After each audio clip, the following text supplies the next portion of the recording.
fella. Picking up, it's not too strong for you. Take a place and pass it on. Yeah, baby. Fly away on my Zephyrus. Woo!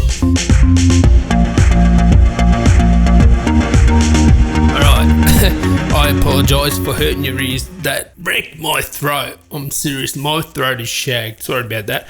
Now, anyway, what we're going to look at today, the GM501 Zephyrus. That's what we're going to have a look at. So you want to upgrade that Windows Home to Windows Pro, or just get killer prices on Windows Office 2016 and cheap gaming keys, head on down to 0 and 9. Make sure you copy and paste my code from the description to get a price that's going to make you go woo! It's of course made by Asus, Republic of Gamers, thin and light laptop. I've said before in my review of the last model, it looks like a concept gone into production. It really does. This is really something special. Now it does come in at 17.5 millimeters thick, up to 2 centimeters or 20 millimeters and 2.45 kilos, more or less the same size and weight as the Razer blade. You know, not much between them there. So super thin and light, and that's what I would compare this to. The Aero 15, the Razer blade, laptops like that, GS65 MSI. So of course, this is the new version. They actually have just released another version of this. It's got the super slim bezels. This one doesn't, but it does have one of the best displays on a gaming laptop. 3 millisecond response time. So that's faster than the typical 5 milliseconds you get on the other laptops.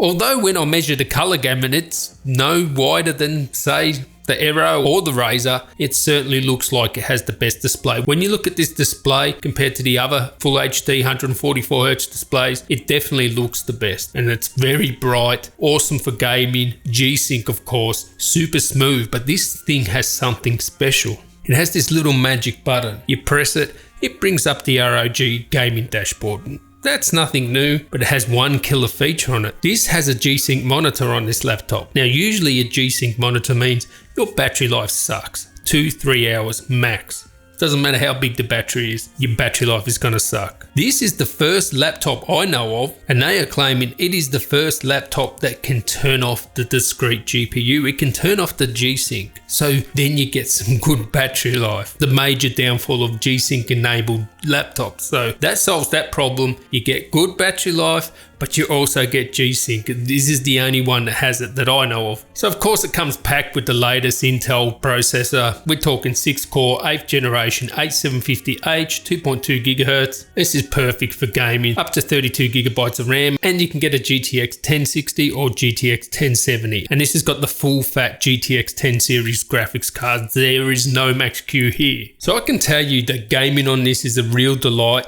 The fans are not that loud for a gaming laptop. All gaming laptops are loud, as I've said a million times, but they're pretty good. It's definitely one of the better ones. It doesn't throttle, so you get the maximum gaming performance out of these parts. And also, compared to its competitors, it's not warm to touch. Like the keyboard does get warm. I measured like 45 or whatever, and underneath as well. But compared to some of the other competitors that get up to 50 degrees, 55 degrees underneath in the middle, it's not like that. This one you can actually have on your lap if you choose to do so. I would recommend still any gaming laptop you put on a table. That's the best way to use them. So gaming is excellent. That super buttery smooth G-Sync display, the fastest response, the best looking Full HD display I've seen for gaming. So what more do you want really in a gaming laptop? You get the maximum performance, no throttling, the best Full HD display I've seen on the gaming laptop so far, buttery smooth with G-Sync, and it's in a thin and light portable package. And it's beautiful. It's gorgeous, except for those bezels where the one they just released has a smaller bezel than this. It's a different model, it's not the same,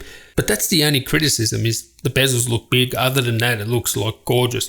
So let's see how it games. Now when I do gaming benchmarks, this is how I do them. Instead of telling you medium, low, high and stuff like that, I aim for the game to play at the refresh rate of the monitor. 144Hz monitor, I adjust the settings to where I can get up to 144 frames per second, thereabouts. But if I have to go below medium, that's where I stop. If I can't get 144 frames per second at medium, I stop there and I'll just give you the score of that. So anyway, DSX Mankind Divided medium settings, 129 frames per second. Gta5 Ultra settings and very high settings, 145 frames per second. PUBG medium settings, 129 frames per second or virtually 130. Witcher 3 Ultra max settings here, 59.99, well, 60 frames per second because it has a cap. That looks awesome. And to finish it off, Fortnite was getting 164 frames per second at epic settings, textures, and anti-aliasing, and the rest was just high settings. I will say that all these thin and light premium laptops,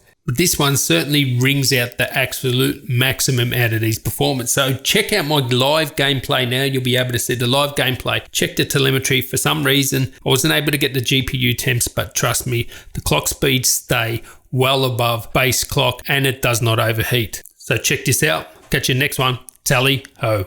All right, let's have a look at some gameplay. Now, have a look at this gameplay, telemetry, top left-hand corner. I cannot get the GPU temperatures up on this Riva tuner. I don't know why it's not showing, but I can assure you, I can see the GPU temperatures because this is output into an external monitor now, and I have the GPU temps on the actual laptop display, and I can see the temperature and the speed. Now, when it comes to pure gaming, if you're talking about this versus the Aero versus the MSI GS65 versus the Razer Blade, without question, this is the best gaming laptop, okay? You get the fastest benchmarks. I think it has the best gaming display, the fastest response display. It's the only one with G-Sync. It's the only one you could actually put on your lap and it's comfortable to hold. It doesn't get hot externally. It doesn't throttle and it has the least amount of noise, or at least the noise is less obnoxious than the other thin and light premium laptop. So when it comes to best gaming device, I'm not talking about which is the best all-round laptop. That's a different story, but for gaming, 100% is the best performance. And as you can see here, look at the CPU. Never gets into the 80s. Sometimes other games it will get into the 80s. Just the GPU's going 1700, 1800 megahertz. And GPU only gets in the 70s as well. So great performance. You get full maximum performance. Don't worry about the frames per second here because this is the actual PUBG event and you actually get more frames per second when you actually play the real full game. This is at medium settings. You can see the wattage there of the CPU. You can see it uses, 35 to 45 depending. It usually hovers around the 35 watt mark there. So maximum performance from this. Of course, it has a GTX 1070. It's not max Q compared to the other laptops that have a max Q. So I would expect that it would have the best gaming performance. So if you just want the best thin and light premium laptop for gaming, the best one with the best performance, this is the one you get. I'm going to repeat myself, all-round computer, maybe a different story, but for gaming, 100%, this is the best gaming laptop in the premium thin market there. So anyway, I'd like to thank you for watching. If you like these videos, please like, subscribe, and I will catch you in the next one, guys. Tally ho.